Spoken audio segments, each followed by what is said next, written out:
ऐसा।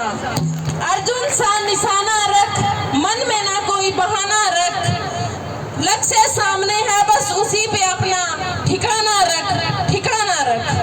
सोच मत साकार कर कि सोच मत शिकार कर, अपने कर्मों से प्यार कर। मिलेगा तेरी मेहनत का फल कि मिलेगा तेरी मेहनत का फल, किसी और का ना इंतजार कर। जो चले थे अकेले उनके पीछे आज मेले हैं, कि जो चले थे अकेले आज उनके पीछे मेले हैं। जो करते हैं इंतजार उनकी जिंदगी में आज भी झमेले हैं, आज भी झमेले हैं।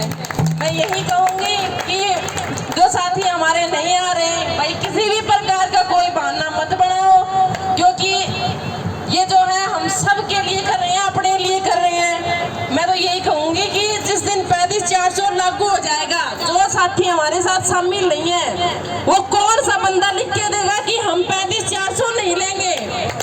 कोई है कैसा या कोई होगा ऐसा जो ये कह देगा कि हम आपकी इस मूवी में शामिल नहीं रहे, हमने 35-400 की लड़ाई नहीं लड़ी, इसलिए हम 35-400 नहीं लेंगे, हमें 1900 पे रख दो? कोई होगा ऐसा आने वाले टाइम में? कोई लिख के देगा ये बात? उनकी फाइल सबसे पहले होगी, वो पहले फिक्स कराएंगे सबसे। भाई तो अपनी आत्मा को तसल्ली नहीं दे पाओगे आप, जो भी हो। हमें तो मैंने कल इतने कॉल्स किए हमारी महिला साथियों को, एक से एक बहाना तैयार, हमारे ये हो रहा है, हमारे वो हो रहा है, हमें फैमिली नहीं आने दे रही, हमारा प्रोविजन पीरियड कंप्लीट नहीं हुआ है। अरे क्या बहाने हैं ये? गुस्सा तो आता है। वो एक दिन संदीप भाई भी यहाँ पे भावुक हो गया था।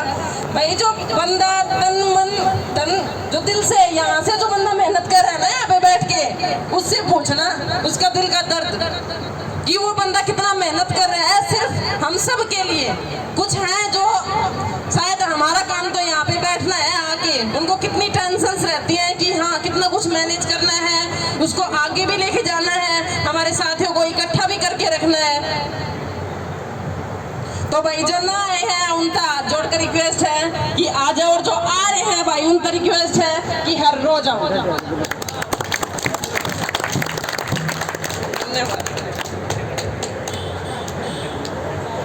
मेरा प्रणाम। जैसे कि बचपन की बात चल रही है काफी देर से, और बचपन की बात हो और माँ की बात ना हो, ये तो हो ही नहीं सकता। तो इसी कड़ी में मैं माँ के बारे में कुछ सुनाना चाहती हूँ। मुझे अच्छा लगा पढ़ के, तो मैंने सोचा सबको सुनाना चाहिए। एक शाश्वत कथा जिसे साहस नहीं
मैं भी अपने बच्चों की जीवन बगिया अपने खून से सींच सकती हूँ और बच्चों की खातिर तालाब तो क्या समुद्र भी उड़ीच सकती हूँ।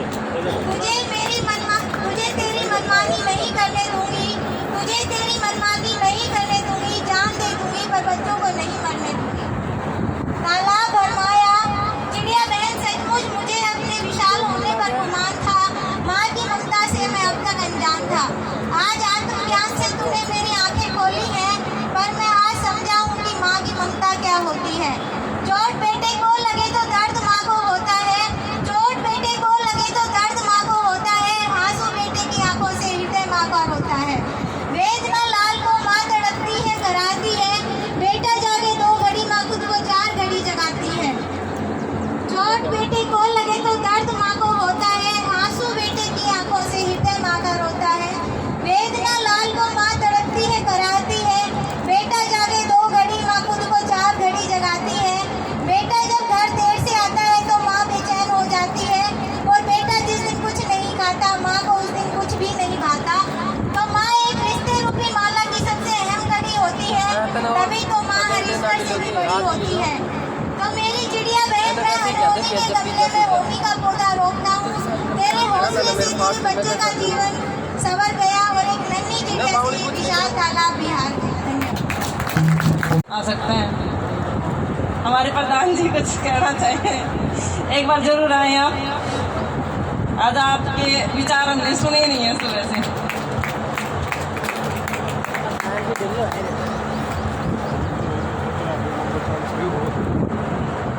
उपस्थित सभी साथियों व मंच का संचालन कर रही महिला शक्ति को प्रणाम है, जिन्होंने मात्र एक आह्वान पर आप साथियों के मुहिम 35-400 में के हेतु मंच का संचालन किया। इनके लिए एक बार जोरदार तालियों से स्वागत किया। साथियों, मैं आपको बताना चाहता हूं, हमारी मुहिम का आज ये 14वां दिन है। 14वां दिन मतलब 1 + 4, तो कितने होते हैं 1 + 4? 5। हमने शुरुआत कहाँ से की थी? 5 से। तो ये मान के चलो ये हमारा शुरुआत का दिन है। इतना संघर्ष आगे और करना पड़ेगा, ये हमारा आज का शुरुआत का दिन है। घबराए नहीं को साथी भाई, आज तो इसने तो शुरू से फिर कर दिया। इतने दिन 14 दिन तो आपको सरकार किसी भी हालत में रोक नहीं सकती, क्योंकि आपने देखा होगा यहां से पूरे दिन अपने भाइयों का ऑफिस में जाने के लिए, जो हमारे गांव के बुजुर्ग साथी, जो बुजुर्ग हैं, हमारे जो बड़े भाई छोटे भाई, वो अपने काम के लिए डेली ऑफिस आ रहे हैं। अब धीरे धीरे क्योंकि हर चीज का एक सब्र होता है, और हमारे साथ सभी साथी हमारे साथ खड़े हैं। उन्होंने, सरकार ने भी ये सोचा था कि लिपिक वर्क तो 2 या 3 दिन का होता है। शायद आपके कार्यालय में अधिकारी वर्ग होंगे, आपके समकक्ष और भी साथी होंगे, उनको आपकी ताकत का विश्वास नहीं था कि लिपिक आज 14 दिन तक बैठ सकता है। उन्होंने आपको बहुत ही हल्के में ले रखा था, और सरकार भी ये सोच रही थी कि भाई 2 दिन 3 दिन में ये यहां से चले जाएंगे। और आप लोगों ने आज बारिश का मौसम होते हुए यहाँ पहुंचकर ये सरकार को भी दिखा दिया कि ये लिपिक वर्ग है, कहीं भी हटने वाला नहीं है अपनी मांग को पूर्ण करने की। जब तक हमारी मांग पूरी नहीं हो जाती, हम यहाँ से हटने वाले नहीं है किसी भी सूरत में। और साथियों, ये अपनी मुहिम को सिर्फ कमजोर करने की साजिश चलती है कि शायद आपने भी कल देखा होगा कि जहां हमारी स्ट्रेंथ 1000 से 1500 होती है, वहां अखबार वाले ये दिखाते हैं कि 200 बाबू बैठे थे। ये सरकार में आप लोगों की ताकत के प्रति डर पैदा होता है, उसको सोचकर वो सोचते हैं इनके कम से कम। अब आप साथियों ने देखा होगा कंटिन्यू 14 दिन हो गए, 5 दिन सिर्फ आपकी कवरेज को चलाया गया। सरकार द्वारा आपकी कवरेज को दबाने की कोशिश की जा रही है। आप लोगों ने देखा होगा 5 दिन पता नहीं कितने ऐसे माइक लेके ऐसे खड़े हो रहते थे, आज वो साथी एक भी नहीं है। क्यों? क्योंकि आप सब लोगों की जो ताकत अपने मंजिल के नजदीक जाते जा रहे हो, तो सरकार में कहीं न कहीं डर है, कहीं न कहीं डर का डर पैदा हो रहा है कि लिपिक वर्ग अपनी मांग के प्रति सचेत है, और जब तक इसकी मांग को पूर्ण नहीं किया जाता तो ये यहां से हटने वाला नहीं है। जब तक मैं आप सब साथियों को आश्वस्त करता हूं कि हमारी मुहिम को आज 14 दिन हो गए, कोई ताकत नहीं है तो आपकी मुहिम को 1 सप्ताह और रोक ले। साथियों, रोहतक में सीएम साहब की रैली थी, उसमें भी अपने साथियों को बरगलाया गया, गुमराह किया गया एसडीएम साहब के द्वारा, उपायुक्त साहब के द्वारा कि हम आपकी मीटिंग अभी सीएम साहब के साथ करवा देते हैं। हमने रोहतक में दिए गए आश्वासन से हमने सीखा, और आज 9 में मेवात में आज सीएम साहब के साथ जो सीएम की रैली चल रही है, साथियों ने उनको आश्वासन दिया गया कि आप यहां से उठ जाओ, हम आपकी शाम को मीटिंग करवा देते हैं। सभी साथियों ने बिल्कुल मना कर दिया, हम अपने धरने पे बैठे हैं, सीएम साहब अपना काम कर रहा है, हम अपना काम कर रहे हैं।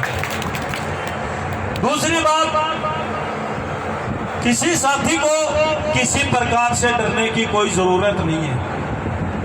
बहुत से साथी ये सोचते हैं पता नहीं सरकार क्या करेगी। अरे जब 80 साथियों का कुछ नहीं कर सके तो आप तो कई 1000 से 1500 साथी हैं एक डिस्ट्रिक्ट से, सरकार की हिम्मत नहीं कि आपको कुछ कहे। यदि करना होता तो सरकार की इतनी हिम्मत होती तो अब तक आप लोगों पे कार्रवाई हो जाती। आप लोगों की ताकत है कि शायद किसी अधिकारी ने भी ये नियम पूछा कि भाई कितने एब्सेंट है कितने प्रेजेंट है, क्योंकि आप एकजुट हैं। और दूसरी बात देखो, जो हमारा धरना आगे चलता जाएगा तो धैर्य सभी साथियों को रखना पड़ेगा। कोई साथी ये न सोचे कि यार आज 14 दिन हो गए हमें कुछ नहीं मिला। अरे अंदरूनी सब बातें चल रही हैं, सरकार के भी पैर उखड़े हुए हैं, वो सोच रहे हैं भाई इनका क्या किया जाए। उनको पता ही नहीं है कि इनको किस चीज का इंजेक्शन दिया जाए। इनके खांसी है, जुकाम है, बुखार है, वो सब इंजेक्शन फेल है। सरकार के पास कोई ऐसा इंजेक्शन नहीं है जो आप लोगों को दे सके। सरकार सिर्फ ये सोच रही है, सिर्फ बाढ़ आपदा का सहारा लेकर आप लोगों को रोकने का प्रयास किया जा रहा है। ओएसडी साहब ने भी ये कहा था कि अगले सप्ताह आपकी मीटिंग होगी सीएम साहब के साथ। मीटिंग पक्की है सीएम साहब के साथ। ये शायद शुक्रवार तक का टाइम दिया था। अगर ऐसे ही आप लोग, सिर्फ मैंने शुरू से एक बात कही थी, आप लोगों का एक ही काम है, यहाँ 9 बजे से 5 बजे तक डटे रहना। वो नानी की बातों में परियों का डेरा, वो चेहरे की झुर्रियों में सदियों का फेरा, भुलाए नहीं भूल सकता है कोई। वो छोटी सी रातें, वो लंबी कहानी, वो कागज की कश्ती, वो बारिश का पानी, वो कागज की कश्ती, वो बारिश का पानी। कड़ी धूप में अपने घर से निकलना, वो चिड़िया, वो बुलबुल, वो तितली पकड़ना, वो गुड़िया शादी में लड़ना झगड़ना, वो झूलों से गिरना, वो गिर के संभलना, वो पीतल के छल्लों के प्यारे से तोहफे, वो टूटी हुई चूड़ियों की निशानी, वो कागज की कश्ती, वो बारिश का पानी, वो कागज की कश्ती, वो बारिश का पानी। कभी रेत के ऊंचे टीलों पे जाना, घरों पे बनाना, बना के मिटाना, वो मासूम चाहत की तस्वीर अपनी, वो ख्वाबों खिलौनों की जागीर अपनी। न दुनिया का गम था न रिश्तों के बंधन, बड़ी खूबसूरत थी वो जिंदगानी, वो कागज की कश्ती, वो बारिश का पानी, वो कागज की कश्ती, वो बारिश का पानी।